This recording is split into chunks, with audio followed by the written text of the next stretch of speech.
परशुराम कौन थे, जानिए उनकी अचरज भरी कहानी। जन्म समय। माथुर चतुर्वेदी ब्राह्मणों के इतिहास लेखक श्री बल मुकुंद चतुर्वेदी के अनुसार विष्णु के छठे आवेश अवतार भगवान परशुराम का जन्म सत्युग और त्रेता के संधिकाल में 5142वीं पू वैशाख शुक्ल तृतीया के दिन रात्रि के प्रथम प्रहर प्रदोष काल में हुआ था।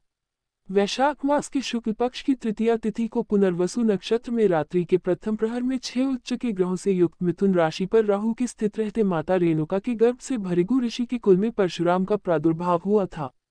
ऋचिक सत्यवती के पुत्र जमदग्नि, जमदग्नि रेणुका के पुत्र परशुराम थे। ऋचिक की पत्नी सत्यवती राजा गाधी प्रसेंजित की पुत्री और विश्वामित्र ऋषि विश्वामित्र की बहन थी। परशुराम सहित जमदग्नि के 5 पुत्र थे। जन्म स्थान। भृगु क्षेत्र के शोधकर्ता साहित्यकार शिव कुमार सिंह कौशिकीय के अनुसार परशुराम का जन्म वर्तमान बलिया के खैराडीह में हुआ था। उन्होंने अपने शोध और खोज में अभिलेखीय और पुरातात्विक साक्ष्य प्रस्तुत किए हैं। श्री कौशिकीय अनुसार उत्तर प्रदेश के शासकीय बलिया गैजेटियर में इसका चित्र सहित संपूर्ण विवरण मिल जाएगा। एक अन्य किंवदंती के अनुसार मध्य प्रदेश के इंदौर के पास स्थित महू से कुछ ही दूरी पर स्थित है जानापाव की पहाड़ी पर भगवान परशुराम का जन्म हुआ था। एक तीसरी मान्यता अनुसार छत्तीसगढ़ के सरगुजा जिले में घने जंगलों के बीच स्थित कलचा गांव में उनका जन्म हुआ था। एक अन्य चौथी मान्यता अनुसार उत्तर प्रदेश में शाहजहांपुर के जलालाबाद में जमदग्नि आश्रम से करीब 2 किलोमीटर पूर्व दिशा में हजारों साल पुराने मंदिर के अवशेष मिलते हैं जिसे भगवान परशुराम की जन्मस्थली कहा जाता है। परशुराम के गुरु। परशुराम को शास्त्रों की शिक्षा दादा ऋचिक, पिता जमदग्नि तथा शस्त्र चलाने की शिक्षा अपने पिता के मामा राजर्षि विश्वामित्र और भगवान शंकर से प्राप्त हुई। च्यवन ने राजा शर्याति की पुत्री सुकन्या से विवाह किया। परशुराम योग, वेद और नीति में पारंगत थे। ब्रह्मास्त्र समेत विभिन्न दिव्यास्त्रों के संचालन में भी वे पारंगत थे। उन्होंने महर्षि विश्वामित्र एवं ऋचिक के आश्रम में शिक्षा प्राप्त की। परशुराम के शिष्य। त्रेतायुग से द्वापर युग तक परशुराम के लाखों शिष्य थे। महाभारत काल के वीर योद्धाओं भीष्म, द्रोणाचार्य और कर्ण को अस्त्र शस्त्रों की शिक्षा देने वाले गुरु, शस्त्र एवं शास्त्र के धनी ऋषि परशुराम का जीवन संघर्ष और विवादों से भरा रहा है। माता का सिर काट दिया। परशुराम के 4 बड़े भाई थे। एक दिन जब सभी पुत्र फल लेने के लिए वन चले गए, तब परशुराम की माता रेणुका स्नान करने गई। जिस समय वे स्नान करके आश्रम को लौट रही थी, उन्होंने गंधर्वराज चित्रकेतु चित्ररथ को जलविहार करते देखा। ये देखकर उनके मन में विकार उत्पन्न हो गया और वे खुद को रोक नहीं पाईं। महर्षि जमदग्नि ने यह बात जान ली। इतने में ही वहां परशुराम के बड़े भाई रुक्मवान, सुषेनु, वसु और विश्वावसु भी आ गए। महर्षि जमदग्नि ने उन सभी से बारी बारी अपनी मां का वध करने को कहा, लेकिन मोहवश किसी ने ऐसा नहीं किया। तब मुनि ने उन्हें श्राप दे दिया और उनकी विचार शक्ति नष्ट हो गई। फिर वहां परशुराम आए और तब जमदग्नि ने उनसे ये कार्य करने के लिए कहा। उन्होंने पिता के आदेश पाकर तुरंत अपनी मां का वध कर दिया। ये देखकर महर्षि जमदग्नि बहुत प्रसन्न हुए और परशुराम को वर मांगने के लिए कहा। तब परशुराम ने अपने पिता से माता रेणुका को पुनर्जीवित करने और चारों भाइयों को ठीक करने का वरदान मांगा। साथ ही उन्होंने कहा कि इस घटना की किसी को स्मृति न रहे और अजेय होने का वरदान भी मांगा। महर्षि जमदग्नि ने उनकी सभी मनोकामनाएं पूरी कर दी। माता रेणुका कोंकण नरेश की पुत्री थी। हयवंशी राजाओं से युद्ध। समाज में आम धारणा यह है कि परशुराम ने 21 बार धरती को क्षत्रिय विहीन कर दिया था।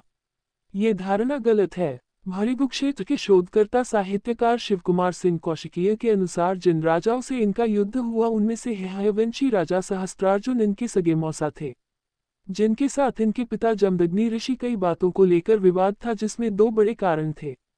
पहला कामधेनु और दूसरा रेणुका। परशुराम राम के समय में हयवंशीय क्षत्रिय राजाओं का अत्याचार था। भार्गव और हयवंशियों की पुरानी दुश्मनी चली आ रही थी। हयवंशियों का राजा सहस्रबाहु अर्जुन भार्गव आश्रमों के ऋषियों को सताया करता था। एक समय सहस्रबाहु के पुत्रों ने जमदग्नि के आश्रम की कामधेनु गाय को लेने तथा परशुराम से बदला लेने की भावना से परशुराम के पिता का वध कर दिया। परशुराम की मां रेणुका पति की हत्या से विचलित होकर उनकी चिताग्नि में प्रविष्ट हो सती हो गई। इस घोर घटना ने परशुराम को क्रोधित कर दिया और उन्होंने संकल्प लिया, मैं हय वंश के सभी क्षत्रियों का नाश कर दूंगा। इसी कसम के तहत उन्होंने इस वंश के लोगों से 36 बार युद्ध कर उनका समूल नाश कर दिया था। तभी से यह भ्रम फैल गया कि परशुराम ने धरती पर से 36 बार क्षत्रियों का नाश कर दिया था। हयवंशियों के राज्य की राजधानी महिष्मती नगरी थी, जिसे आज महेश्वर कहते हैं, जबकि परशुराम और उनके वंशज गुजरात के भड़ौच आदि क्षेत्र में रहते थे। परशुराम ने अपने पिता के वध के बाद भार्गवों को संगठित किया और सरस्वती नदी के तट पर भूतेश्वर शिव तथा महर्षि अगस्त्य मुनि की तपस्या कर अजय 41 आयुध दिव्यरथ प्राप्त किए और शिव द्वारा प्राप्त परशु को अभिमंत्रित किया। इस जबरदस्त तैयारी के बाद परशुराम ने भड़ौत से भार्गव सैन्य लेकर हयऊ की नर्मदा तट की बसी महिष्मती नगरी को घेर लिया तथा उसे जीतकर व जलाकर ध्वस्त कर उन्होंने नगर के सभी हयवंशियों का भी वध कर दिया। अपने इस प्रथम आक्रमण में उन्होंने राजा सहस्रबाहु का महिष्मती में ही वध कर ऋषियों को भयमुक्त किया। इसके बाद उन्होंने देश भर में घूमकर अपने 21 अभियानों में हयवंशी 64 राजवंशों का नाश किया। इनमें 14 राजवंश तो पूर्ण अवैदिक नास्तिक थे। इस तरह उन्होंने क्षत्रियों के हयवंशी राजाओं का समूल नाश कर दिया, जिसे समाज ने क्षत्रियों का नाश माना, जबकि ऐसा नहीं है। अपने इस 21 अभियानों के बाद भी बहुत से हयवंशी छुपकर बच गए होंगे। चारों युग में परशुराम। सतयुग में जब एक बार गणेश जी ने परशुराम को शिव दर्शन से रोक लिया तो रुष्ट परशुराम ने उन पर परशु प्रहार कर दिया, जिससे गणेश का एक दांत नष्ट हो गया और वे एक दिन कहलाए। त्रेता युग में जनक, दशरथ आदि राजाओं का उन्होंने समुचित सम्मान किया। सीता स्वयंवर में श्रीराम का अभिनंदन किया। द्वापर में उन्होंने कौरव सभा में कृष्ण का समर्थन किया और इससे पहले उन्होंने श्री कृष्ण को सुदर्शन चक्र उपलब्ध करवाया था। द्वापर में उन्होंने ही असत्य वाचन करने के दंड स्वरूप कर्ण को सारी विद्या विस्मृत हो जाने का श्राप दिया था।